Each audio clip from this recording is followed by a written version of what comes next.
KGF वाली बहू।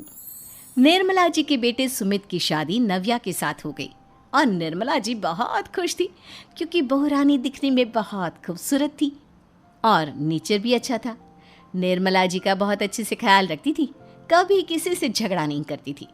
लेकिन निर्मला जी की बहू में कुछ तो अनोखा था और वो ये था कि केजीएफ मूवी देखने के बाद केजीएफ मूवी के हीरो की बहुत बड़ी फ़ैन बन गई थी और बस हर वक्त उसे ही कॉपी करने की कोशिश करती रहती। बस एक यही आदत की वजह से निर्मला जी को कभी कभी उस पर गुस्सा आ जाता। बाकी सब कुछ ठीक था। सुमित बेटा, तुम नव्या को समझाने की कोशिश क्यों नहीं करते? अरे बार बार केजीएफ के हीरो की तरह भेस बदल कर घूमती रहती है कॉलोनी में, सब देख देख कर हंसते हैं। क्या करूं मम्मी, मैंने उसे कई बार कहा कि बहू हो बहू की तरह रहा करो, लेकिन उसके सर पर तो केजीएफ का भूत सवार है, किसी की सुनती ही नहीं। ठीक है बेटा, तो ऑफिस जा, मैं एक बार और उससे बात करने की कोशिश करती हूँ। थोड़ी देर के बाद नव्या अपने कमरे से निकलकर बाहर आती है। अरे बहू, ये क्या, तुम फिर से केजीएफ की एक्टर बन गई? मम्मी जी, आपको पता है ना, मैं उसकी पर्सनालिटी से बहुत इम्प्रेस्ड हूँ और मेरी फेवरेट मूवी है ये। जानती हैं, मैंने तो सारे डायलॉग्स भी रट कर रख लिए हैं। अरे बेटा, लेकिन थोड़ा बहुत समाज की भी तो परवाह करनी पड़ती है ना।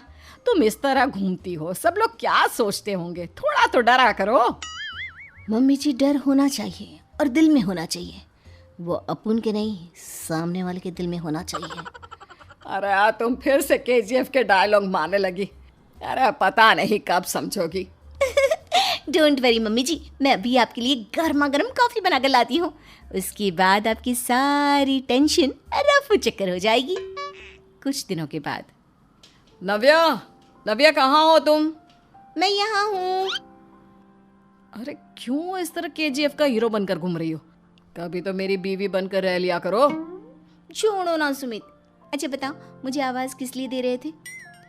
क्या बताऊँ यार, मेरे बॉस ने मुझे इतना काम दे दिया ना, पूरी तरह से परेशान हो गया हूँ। ऐसा लगता है ऑफिस नहीं युद्ध पर जाता हूँ। अरे बेटा, परेशान क्यों होता है, ला मैं तेरा सर दबा देती हूँ, दुखी मत हो, काम तो सबको करना ही पड़ता है।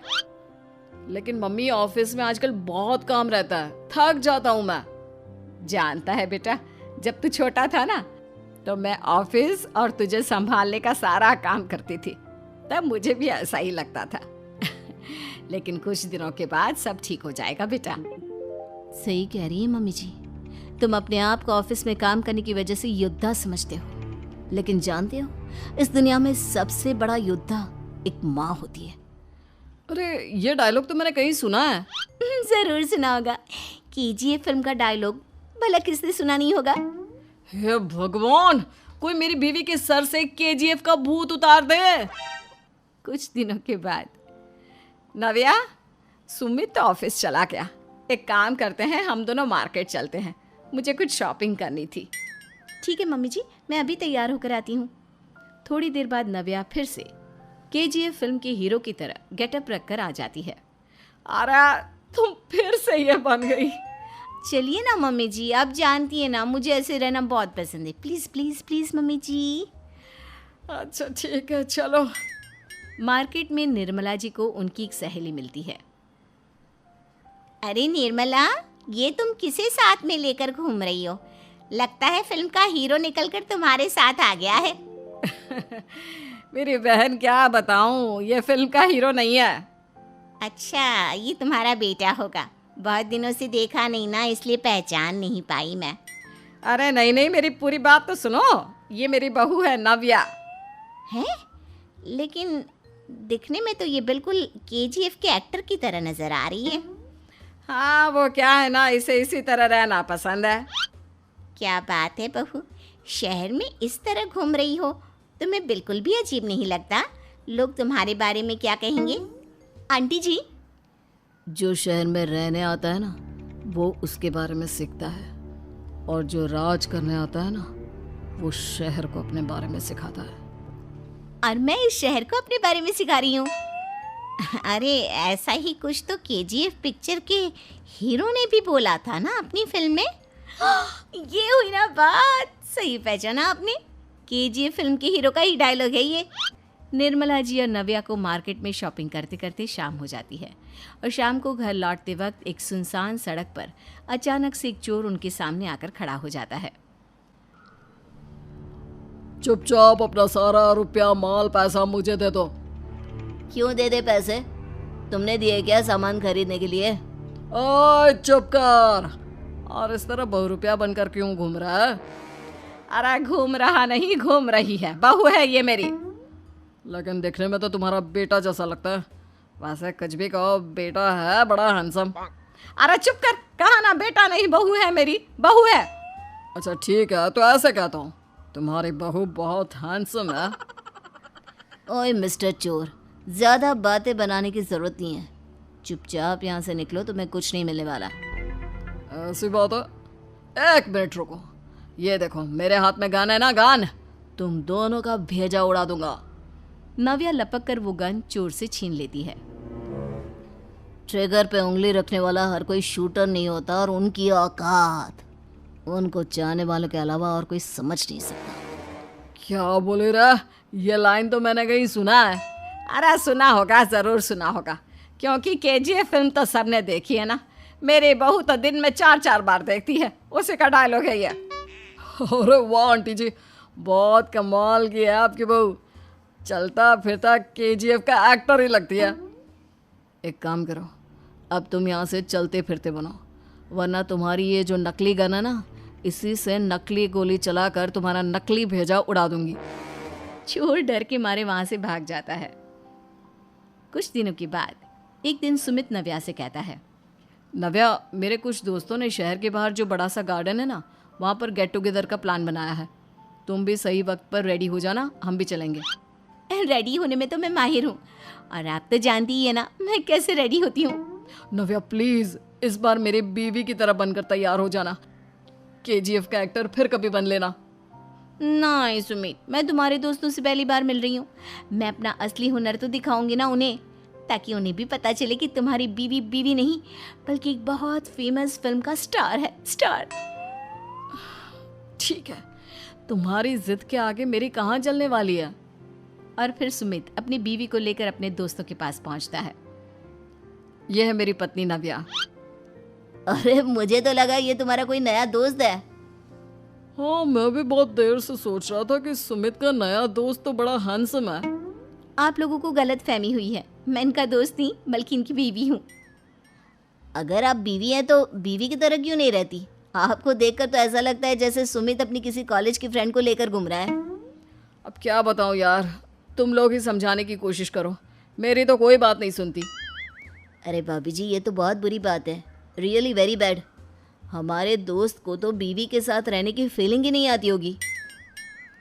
If you think I am bad, I am your dad.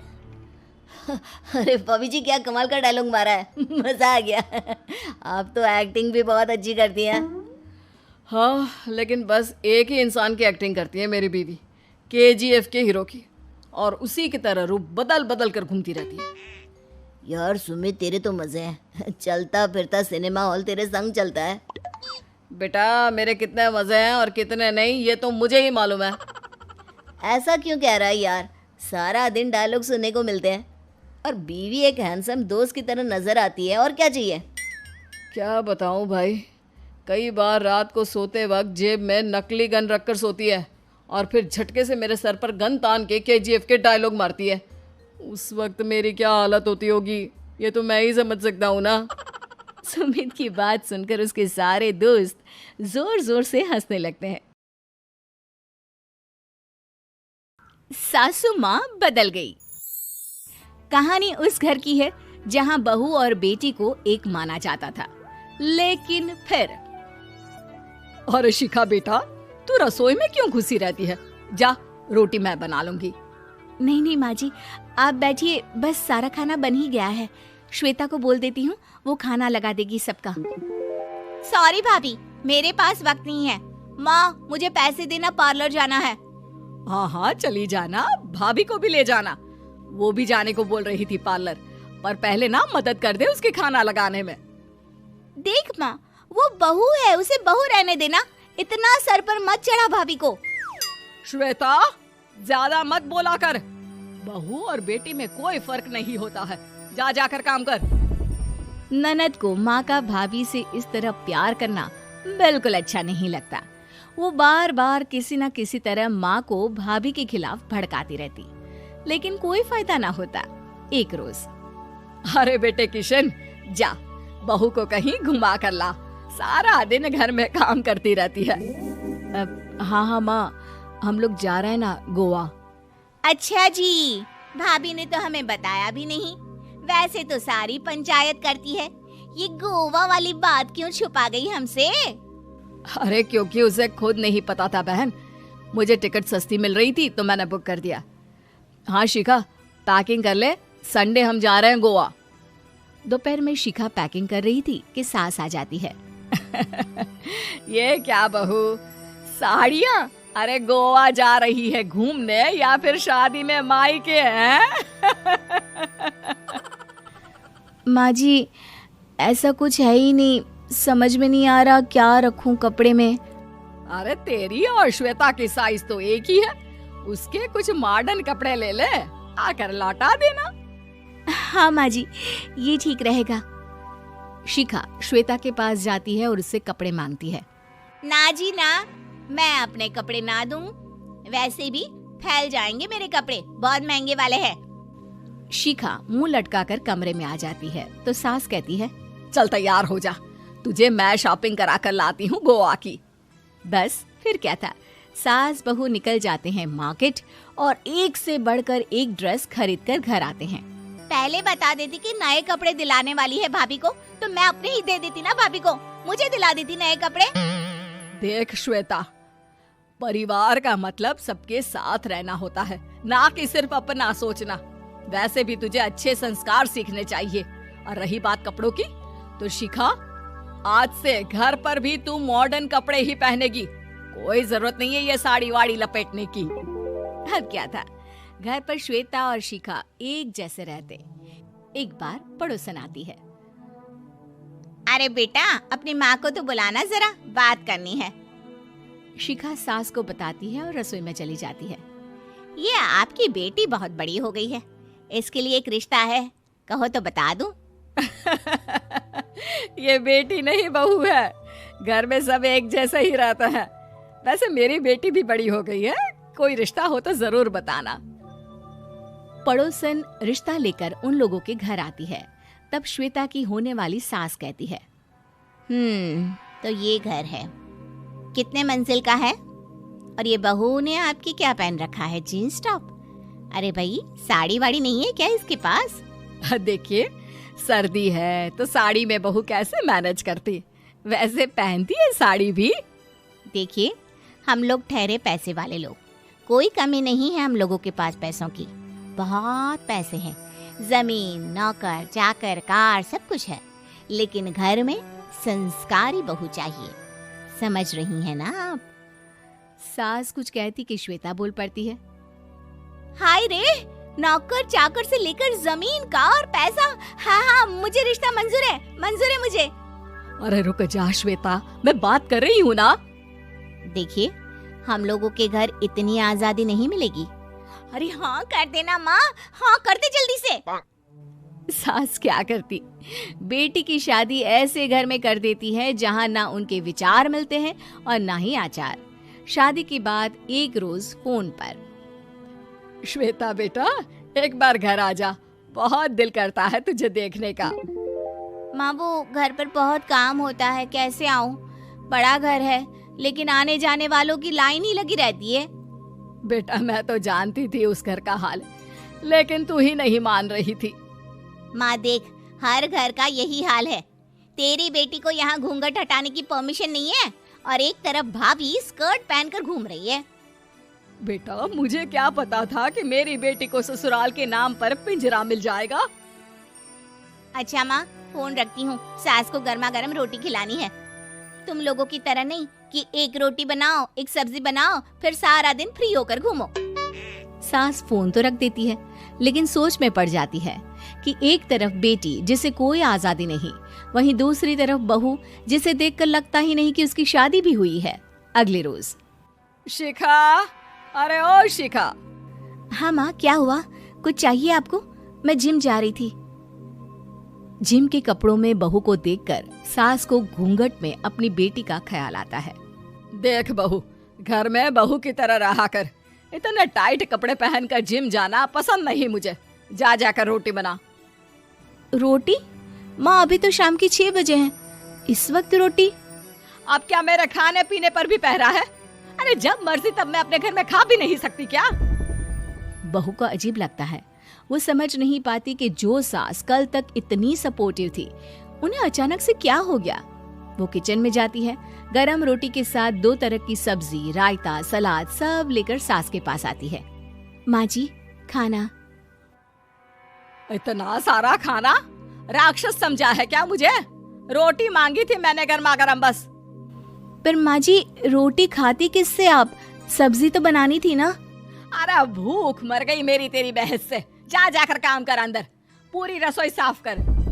बहू अंदर चली जाती है। थोड़ी देर में श्वेता घर आती है। अरे शिखा, जल्दी से चाय ला, पकवान बना, मेरी बेटी आई है। अरे नहीं नहीं माँ, ड्राइवर बाहर खड़ा है। मैं तो घर का कोई सामान खरीदने के बहाने यहाँ आ गई हूँ, मुझे जाना होगा। अरे बेटा, पर कितने दिनों बाद देख रही हूँ तुझे। रहने आ जाना 2-4 दिन के लिए। आ जाऊंगी माँ, जब मेरी सास मरेगी तब। मैं तो रोज मन्नत मानती हूँ कि मेरी सास मर जाए तो अच्छा है। अच्छा चल, जा रही हूँ माँ।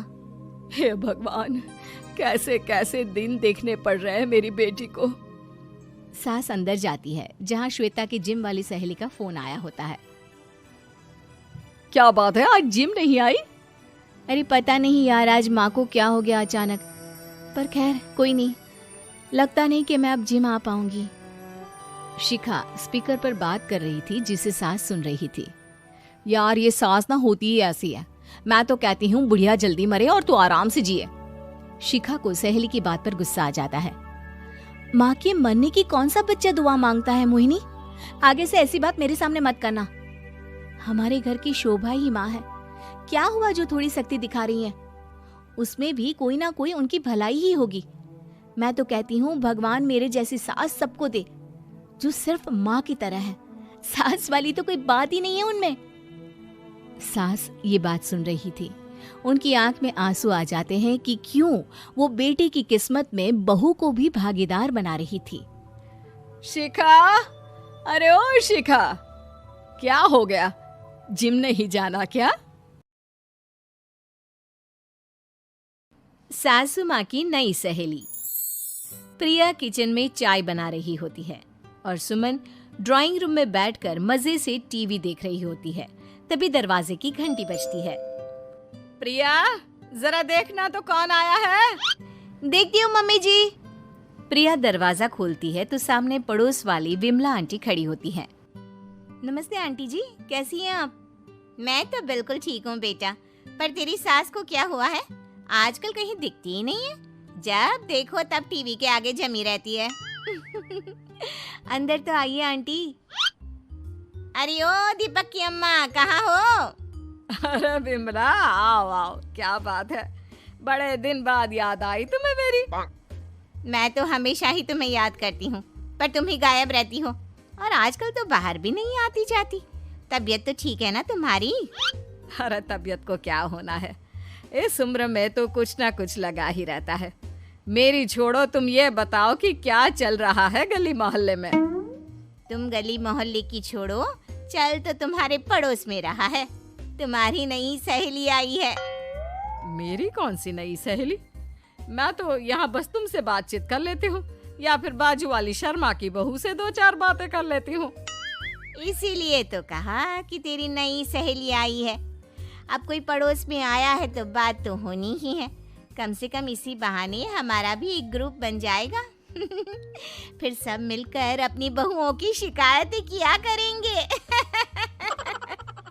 दोनों हंसने लगते हैं। तभी प्रिया चाय लेकर आती है और सामने टेबल पर रख देती है। दोनों चाय पीती हैं और बातें करते हैं। चलो मैं चलती हूँ, अब कल मिलते हैं। राम राम। अगले दिन प्रिया किचन में कुछ काम कर रही होती है और सुमन आराम से सोफे पर बैठकर मटर छिल रही होती है। तभी डोरबेल बजती है। प्रिया दरवाजा खोलती है तो सामने उनकी नई पड़ोसन खड़ी होती है। जी आप कौन? मैंने पहचाना नहीं। नमस्ते बेटा, मैं शारदा, आपके बगल वाले घर में अभी 2-4 दिन पहले ही शिफ्ट हुए हैं। ओह अच्छा अच्छा अच्छा, नमस्ते आंटी, अंदर आइए ना आप। देखिए तो मम्मी जी आज कौन आया है। इतना कहकर प्रिया किचन में चाय बनाने चली जाती है। नई पड़ोसन को घर पे देखकर सुमन थोड़ा हैरान हो जाती है। नमस्ते बहन जी, मैं शारदा, आपकी नई पड़ोसन। अच्छा अच्छा, आप हैं हमारी नई पड़ोसन। आइए आइए, और बताइए कैसी हैं आप? जी बिल्कुल ठीक हूँ। वो दरअसल घर पर छोटी सी पूजा रखवाई थी, बस उसी का प्रसाद देने चली आई। सोचा इसी बहाने नए पड़ोसियों से भी मुलाकात हो जाएगी। ये तो बहुत अच्छा सोचा आपने। सुमन प्रिया को आवाज लगाती है। अरे ओ बहू, जरा चाय पानी का तो आके पूछ लो। ये आजकल की बहुएं भी ना, जब तक बोलो नहीं तब तक कुछ नहीं करेंगी। आई मम्मी जी। प्रिया चाय लेकर आती है। दोनों बैठकर चाय पीती हैं और खूब सारी बातें करती हैं। अच्छा बहन जी, अब मैं चलती हूँ, फिर मिलते हैं। अब तो आना जाना लगा ही रहेगा। शारदा के जाने के बाद प्रिया किचन से बाहर आती है। क्या बात है मम्मी जी, आप दोनों को देखकर तो लगा ही नहीं कि पहली बार मिल रही हो। आप दोनों तो बिल्कुल बिछड़ी हुई सहेलियों की तरह बातें कर रही थी। अरे जब दो औरतें मिल जाती है ना, तो बातें अपने आप ही निकल आती है। अब तू अपने काम पर ध्यान दे, बातों पे नहीं। ऐसे ही कुछ दिन बीत जाते हैं। अब सुमन और शारदा अच्छी सहेलियां बन गई होती हैं। दोनों एक साथ मंदिर जाती, मार्केट जाती और कभी कभी तो विमला भी इनके साथ मिलकर खूब हंसी ठिठोली करती। एक शाम तीनों बैठकर सुमन के घर पर चाय पी रही होती हैं कि तभी बहुत तेज बारिश शुरू हो जाती है। सुमन जोर से प्रिया को आवाज लगाती है। प्रिया, ओ प्रिया, देख कितनी तेज बारिश हो रही है। जाके छत से सारे कपड़े ले आ, नहीं तो सब भीग जाएंगे। सुमन 2 बार आवाज लगाती है लेकिन प्रिया का कोई जवाब नहीं आता। शायद प्रिया कुछ काम कर रही है, इसीलिए कुछ जवाब नहीं दे रही। अरे काहे का काम, आराम फरमा रही होगी महारानी। तभी प्रिया बीमार हालत में अपने कमरे से बाहर निकलती है। हाँ मम्मी जी, क्या हुआ? मेरी तबीयत थोड़ी ठीक नहीं है ना, इसलिए आग लग गई। अरे सारे कपड़े भीग गए और तुझे सोने से फुर्सत नहीं है। सबके सामने सुमन के मुंह से ऐसी बातें सुनकर प्रिया उदास हो जाती है और छत से कपड़े उतारने चली जाती है। सुमन, ये क्या बात हुई? प्रिया ने बताया ना कि उसकी तबीयत ठीक नहीं, इसलिए उसकी आंख लग गई। तुम भी ना खामखा उसे सबके सामने सुना दिया। अरे आप नहीं जानती शारदा जी, कुछ बहुएं ना बहुत आलसी होती है, घर का एक काम नहीं करना चाहती। ऐसा नहीं है सुमन, तुम्हारी बहू तो बहुत प्यारी है, तुम्हारी सारी बात भी तो मानती है। हाँ सुमन, तुम प्रिया के बारे में ऐसा क्यों सोचती हो? मेरी भी 2 बहुएं हैं, लेकिन मैं उन्हें अपनी बेटियों की तरह रखती हूँ। आखिर वो भी तो किसी की बेटियां ही है ना। और अगर तुम ऐसा ही व्यवहार करोगी तो एक दिन प्रिया भी तुम्हारे साथ ऐसा ही बर्ताव करेगी। शारदा और विमला की बातें सुनकर सुमन की तो बोलती बंद हो जाती है। वहीं प्रिया भी बाहर से सारी बातें सुन रही होती है। अरे मैं कोई उसकी दुश्मन थोड़ी ना हूँ, मैं भी उसकी माँ हूँ, लेकिन कभी कभी सास बनना पड़ता है, नहीं तो बहुएं हाथ से निकल जाती है। देखो सुमन, ये सब सोच का फर्क है। अगर तुम ये सोचोगी तो कभी प्रिया को अपनी बेटी नहीं बना पाओगी। इतना कहकर शारदा और विमला वहां से चली जाती हैं और सुमन अकेले बैठकर उनकी बातें सोचने लगती है। अगले दिन प्रिया और दीपक अपने कमरे में बैठकर बात कर रहे होते हैं और सुमन उनके कमरे के बाहर कुछ काम कर रही होती है और उन दोनों की बातें सुन लेती है। दीपक, तुम्हें पता है हमारे पड़ोस में जो शारदा आंटी है ना, बहुत अच्छी हैं। अच्छा, ऐसा क्या हो गया जो तुम्हें वो इतनी अच्छी लगने लग गई? कुछ खास नहीं, बस कल जब मम्मी जी मुझे सबके सामने सुना रही थी तो शारदा आंटी ने मेरा साथ दिया। मैं तो सच में हैरान ही रह गई थी जब उन्होंने मम्मी जी को मुझसे ऐसा बर्ताव करने के लिए मना किया। अच्छा, फिर क्या हुआ? होना क्या था, शारदा आंटी तो मम्मी जी को समझा ही रही थी कि बहू को भी बेटी की तरह ही रखना चाहिए, लेकिन मम्मी जी तो मम्मी जी है ना, उन्हें तो मुझ में हमेशा कमी ही दिखती है। काश मुझे भी शारदा आंटी जैसी सास मिली होती जो मुझे भी अपनी बेटी जैसी समझती। सुमन ये सब सुनकर बहुत उदास हो जाती है और वहां से चली जाती है। प्रिया की बातें सुमन के कानों में बार बार गूंज रही थी। उसे बहुत शर्मिंदगी महसूस हो रही थी कि उसने प्रिया के साथ बहुत गलत किया है। अगले दिन सुमन शारदा और विमला को बुलाती है। क्या बात है सुमन, आज तूने ऐसे अचानक क्यों बुलाया? सब ठीक तो है ना? हाँ हाँ, सब ठीक है, तुम दोनों बैठो तो सही। तब तक दीपक और उसके पापा भी आ जाते हैं। प्रिया, तुम भी आ जाओ।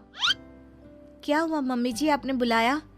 हाँ प्रिया बेटा, मैं आज सबके सामने तुमसे माफी मांगना चाहती हूँ। मैंने आज तक तुम्हारे साथ बहुत बुरा व्यवहार किया है, लेकिन तुमने कभी भी मेरे साथ बुरा बर्ताव नहीं किया। मुझे अपनी गलती का एहसास हो गया है, हो सके तो मुझे माफ कर देना। प्रिया अपनी सास की बातें सुनकर हैरान हो जाती है। उसकी आंखों में आंसू आ जाते हैं। प्लीज मम्मी जी, आप मुझसे माफी मत मांगिए, मैं भी आपकी बेटी ही हूँ। वैसे एक थैंक यू तो मेरी नई सहेली को भी बनता है, जिसकी वजह से मुझे मेरी गलती का एहसास हुआ। शारदा बहन, आपका बहुत बहुत शुक्रिया जो आपने मेरी आंखें खोल दी। अरे क्या सुमन, तुम भी ना। तो फिर इसी बात पर चाय और पकोड़े हो जाए। हाँ हाँ, क्यों नहीं।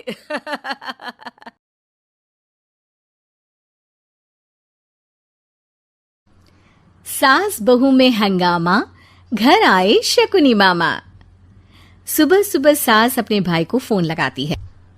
हेलो, अरे किधर है तू? बहन की कोई खबर नहीं लेगा?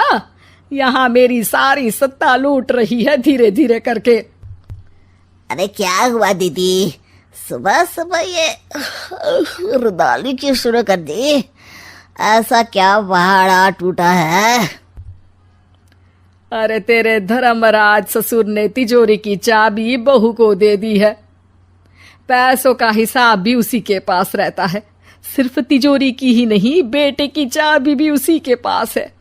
अब उसी की बात सुनता है। अरे जल्दी से आ जाना, वरना तेरी बहन कंगाल हो जाएगी भाई। अरे बहन श्री, रहो टेंशन फ्री, आ रहा हूं मैं तेरी बहू का पासा पलटने। अगले ही दिन मामा घर में आ टपकते हैं। अरे मामा जी, पाए लागू। बहू, पाँव छू के पैरों के नीचे की जमीन खींचना तो कोई तुमसे सीखे। हाँ, क्या मतलब मामा जी? अरे तुमने अपनी सास के पाँव छुए और पूरे घर की सत्ता हड़प ली। साले हैं? साहब, साले साहब कब आए आप? आ तो 40 साल पहले गया था। तुम्हारा दिमाग कुछ ज्यादा ही चलता है और जुबान भी। खैर, तुम्हारी बहन पे गए हो ना, इसीलिए। जीजा जी, आप काफी मजाकिया हो गए।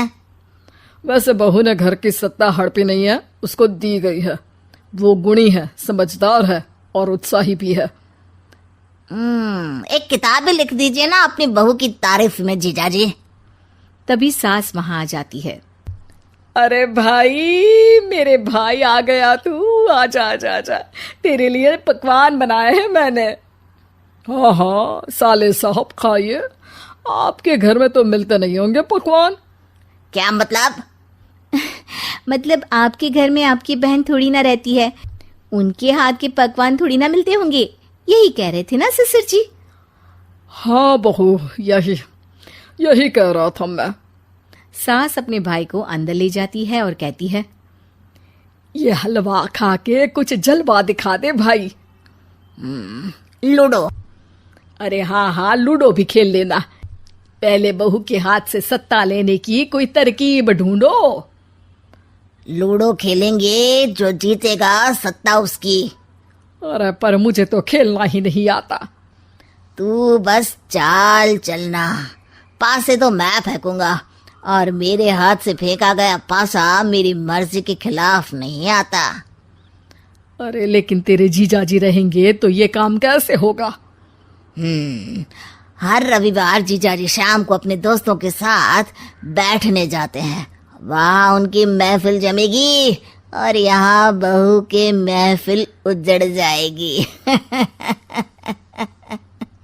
अरे एक नंबर का कमीना है तू। जैसी दुनिया वैसे हम बहना। रविवार की रात सास, बहू, बेटा और सास का भाई एक साथ बैठे हुए होते हैं। अरे थोड़ा मनोरंजन हो जाए तो मजा आ जाए। हाँ हाँ, लूडो खेलते हैं। अरे वाह, बहुत अच्छा आइडिया है। हाँ हाँ, हम 4 लोग हैं, आराम से खेल सकते हैं। लूडो एक ऐसा खेल है जो खेलने से ज्यादा देखने में मजा आता है। तो भांजे तुम और हम बस देखेंगे। यानी सास और बहू में होगा मुकाबला।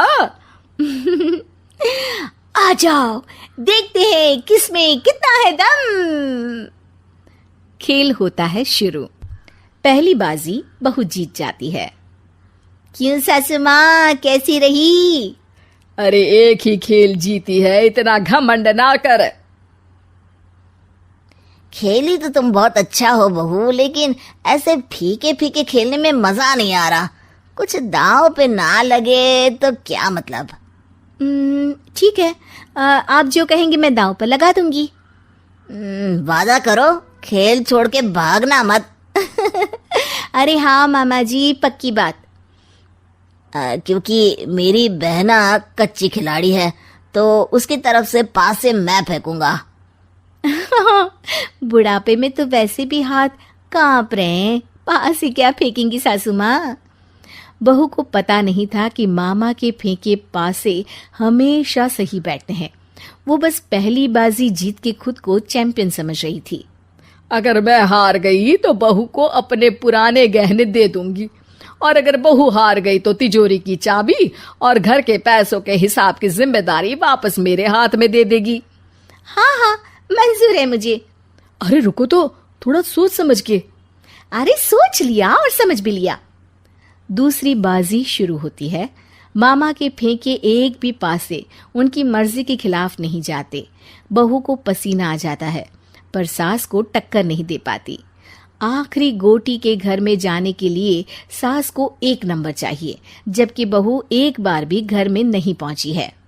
अरे क्यों बहू, अब कैसी रही? ये गोटी अंदर जाएगी और तिजोरी की चाबी बाहर आएगी। मैंने बोला था तुमसे कि मामा से पंगा मत लो। मुझे क्या पता था कि ये मामा नहीं, मामा शकुनी है। मामा पासा फेंकता है और सास जीत जाती है और घर की सत्ता वापस सास के हाथ में आ जाती है। बहू रोने लगती है। इतने में ही वहां ससुर जी आ जाते हैं। अरे रो क्यों रही हो बहू? क्योंकि मामा ने मुझे मामू बना दिया।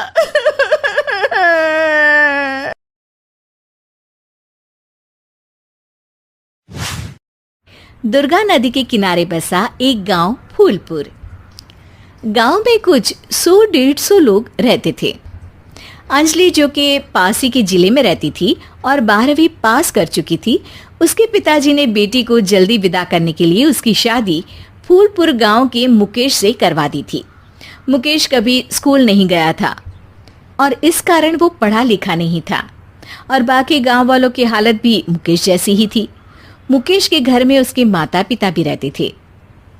सासू माँ, मैं बाहर मंदिर तक जा रही हूँ, आधे घंटे में आ जाऊंगी। अरे अभी कहीं जाने की जरूरत नहीं है, चुपचाप जाके रसोई में रात के खाने की तैयारी करो।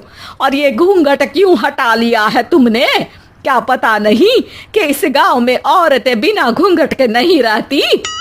रात में अंजलि छत पर जाकर अपनी मम्मी से बात कर रही होती है। तभी गांव की 3-4 औरतें उसे देख लेती है और दरवाजे पर आकर उसकी सास से शिकायत करने लगती है। और क्या हुआ? अरे छत पे तो देखो, आपकी बहू मटक मटक के किसी से फोन पर बात कर रही है। दिन भर फोन पे लगी रहती है। अरे कल तो मंदिर के पास वो क्या कहते हैं, सेल्फी ले रही थी। शहर की बहू रखना अच्छा शान की बात है, पर देखना इसके लक्षण से ये तो तुम्हारे परिवार को बदनाम ना कर दे। ये पहली बार नहीं था जब सास से गांव के लोगों ने अंजलि की बुराई या शिकायत नहीं की हो। अब तो ये रोज की बात थी। अंजलि ये सब सुन लेती है। जब वो नीचे जाती है तो मुकेश भी वहां आ जाता है।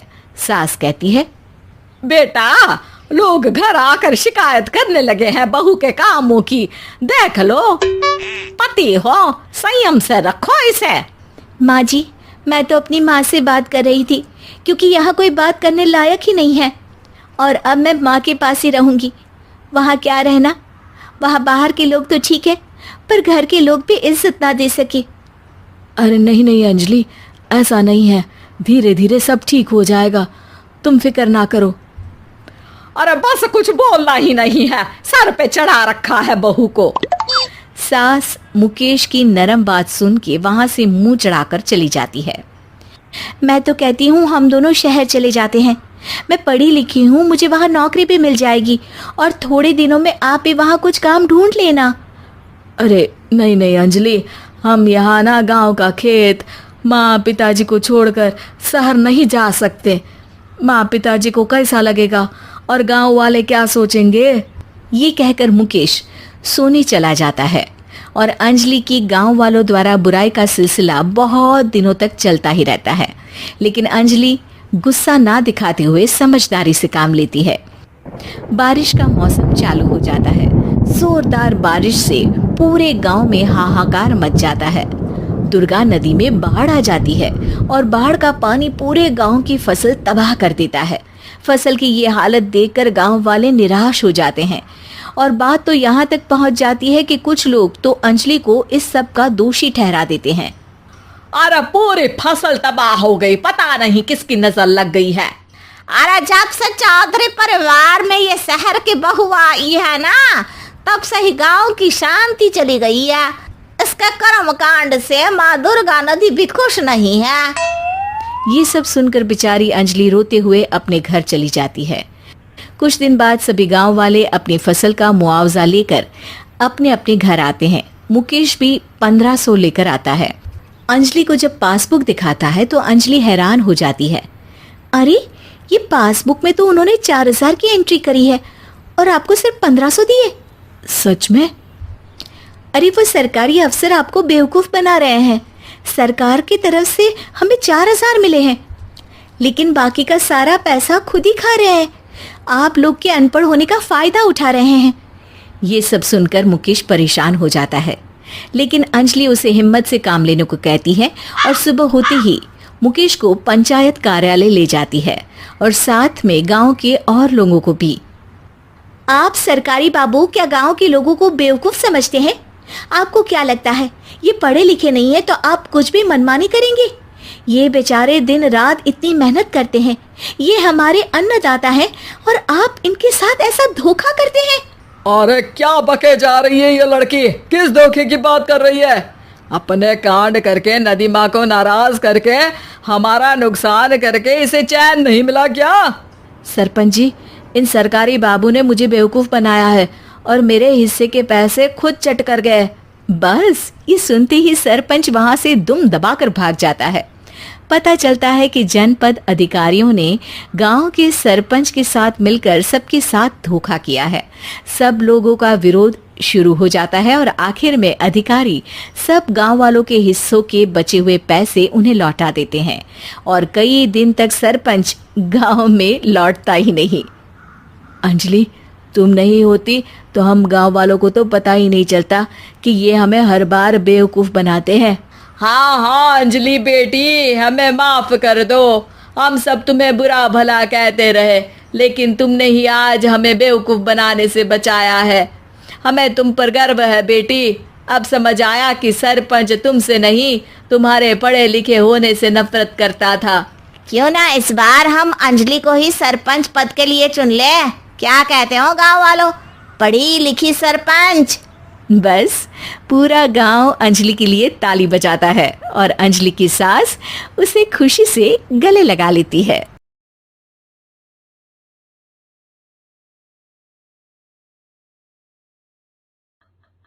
सिद्धि की शादी के बाद वो ससुराल चली जाती है।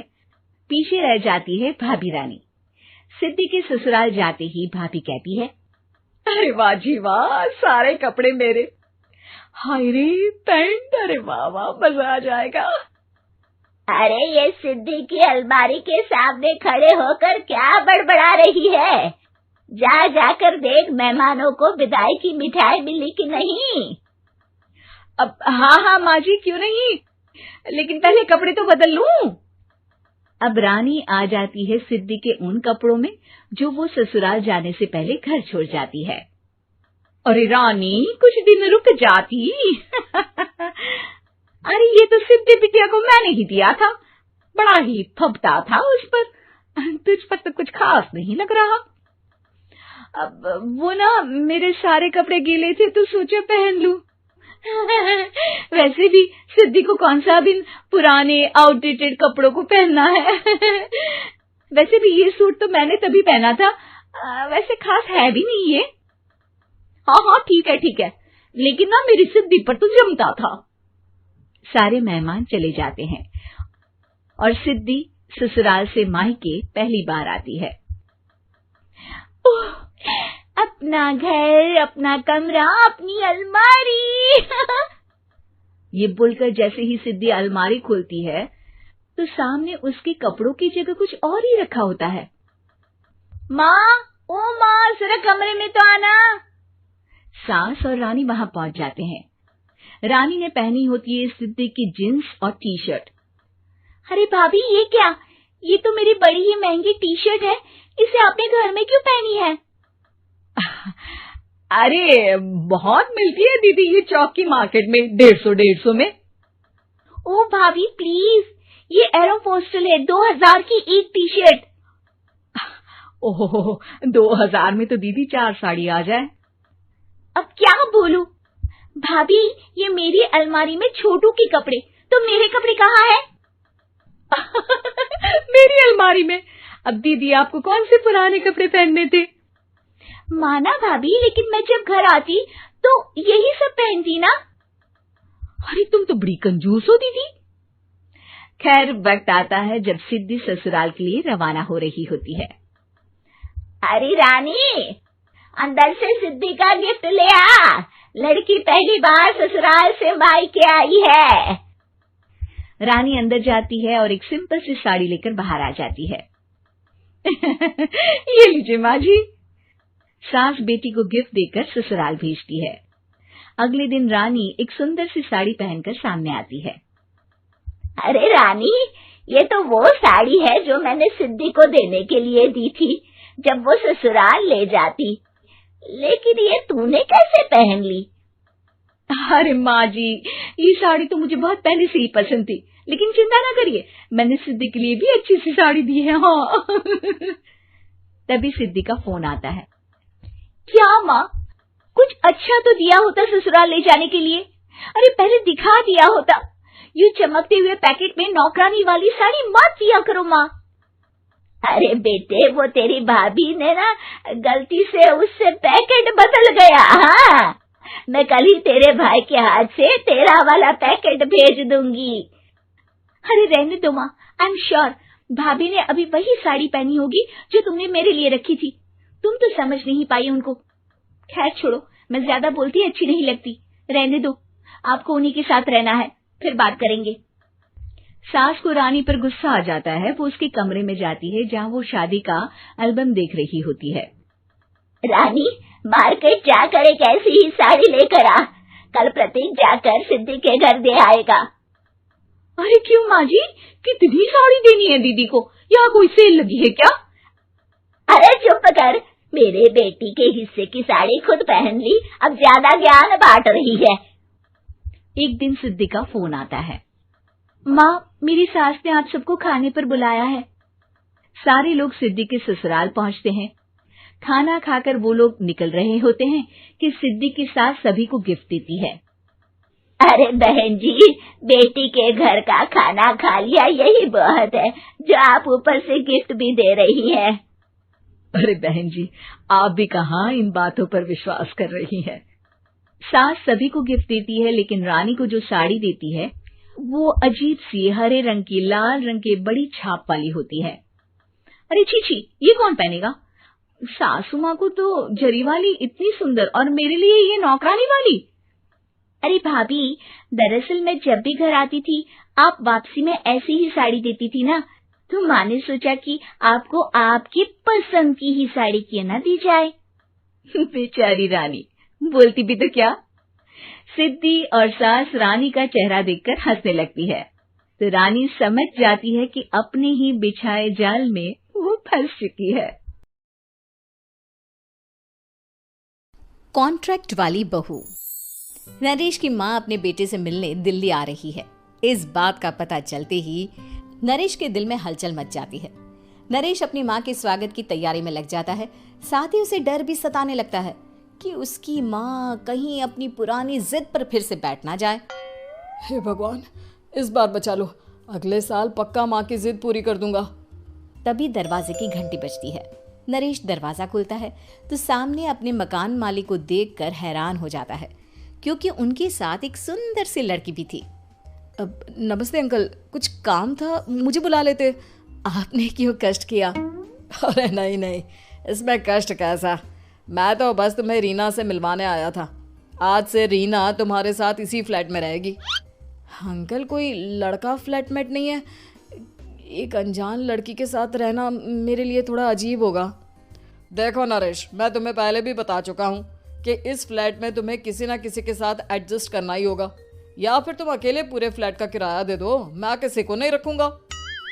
नरेश अपने मकान मालिक की बात सुन के रीना के साथ रहने के लिए तैयार हो जाता है, पर अंदर ही अंदर उसे ये बात खाने लगती है कि वो अपनी माँ को क्या जवाब देगा जब उसकी माँ रीना के बारे में उसे पूछेगी। दिन बीतने लगते हैं। नरेश और रीना अच्छे दोस्त भी बन जाते हैं, पर अभी भी नरेश अपनी प्रॉब्लम का सॉल्यूशन नहीं ढूंढ पाता। एक दिन नरेश बहुत परेशान सा बैठा होता है। तभी रीना उसे पूछती है, क्या हुआ नरेश, तुम काफी परेशान लग रहे हो, सब ठीक तो है ना? हाँ सब ठीक है, बस एक छोटी सी प्रॉब्लम है। वो एक्चुअली 2 दिन बाद मेरी माँ मुझसे मिलने आ रही है। अरे तो इसमें प्रॉब्लम क्या है, ये तो खुशी की बात है। हाँ रीना, बट मेरी माँ एक जिद लेकर बैठ गई है कि मैं शादी कर लूँ, पर मैं अभी इस चीज़ के लिए तैयार नहीं हूँ।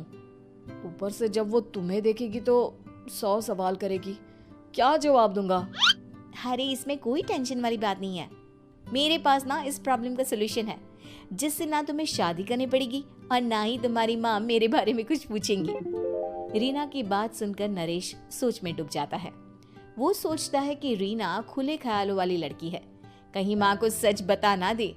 नरेश को सोच में डूबा देखकर रीना कहती है, अरे क्या हुआ, किस सोच में पड़ गए? डोंट वरी, जैसा तुम सोच रहे हो ना वैसे कुछ भी नहीं है, मेरे पास एक प्लान है। मैं कुछ समझ नहीं पा रहा हूँ, कैसा प्लान? मैं समझाती हूँ। हम ना एक कॉन्ट्रैक्ट मैरिज कर लेते हैं। फिलहाल मेरे पास जॉब नहीं है, तो तुम इस रूम का किराया दे देना जब तक तुम्हारी माँ यहाँ रहेंगी, सिर्फ तब तक। और तुम अपनी माँ से कह देना कि मैं तुम्हारी पत्नी हूँ, इससे वो मेरे यहाँ रहने पर कोई सवाल भी नहीं करेंगी। अरे बात तुम्हारी ठीक है, पर माँ से झूठ बोलना, ना ना बाबा, मैं ये रिस्क नहीं ले सकता। कोई और आइडिया दो ना तुम। देखो मंजूर हो तो बोलो, वरना सच बता दो, मुझे कोई प्रॉब्लम नहीं है। रीना की बात सुनकर नरेश सोच में डूब जाता है। बहुत सोचने के बाद जब उसे कोई रास्ता नहीं मिलता तो वो रीना के बताए हुए रास्ते पर चलने के लिए तैयार हो जाता है। वो रीना से बात करता है और अपनी माँ की पसंद और नापसंद के बारे में बताता है। रीना भी नरेश की सभी बातों को ध्यान से सुनती है ताकि कहीं उससे कोई गलती ना हो जाए। आखिर वो दिन भी आ जाता है जब नरेश की माँ उससे मिलने दिल्ली आ जाती है। नरेश अपनी माँ को फ्लैट पर लेकर जाता है।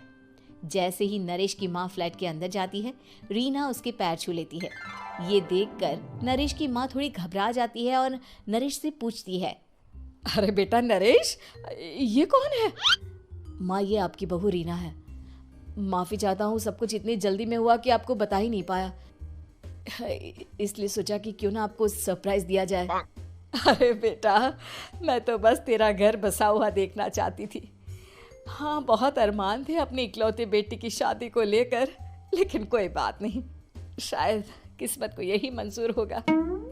ये कहते ही नरेश की माँ रीना को गले लगा लेती है। रीना बेटिया, मेरा बेटा ना थोड़ा नादान है, पर तुम काफ़ी समझदार लगती हो। और मैं जानती हूँ कि तुम इसका बहुत अच्छे से ध्यान रखोगी। माँ आप चिंता मत कीजिए, मैं सब संभाल लूंगी। नरेश की माँ अपने बहू और बेटे के साथ खुशी खुशी रहने लगती है। दिन बीतने लगते हैं। नरेश की माँ और रीना का रिश्ता बहुत मजबूत होता चला जाता है। वो दोनों सारा दिन एक साथ रहती और खूब बातें करती। इधर साथ रहते रहते नरेश और रीना भी एक दूसरे से प्यार करने लगते हैं। दोनों को इस बात का एहसास हो जाता है, फिर भी वो इस बात को छुपा कर ही रखते हैं। एक दिन नरेश की माँ और रीना शादी के बारे में बात करने लगते हैं।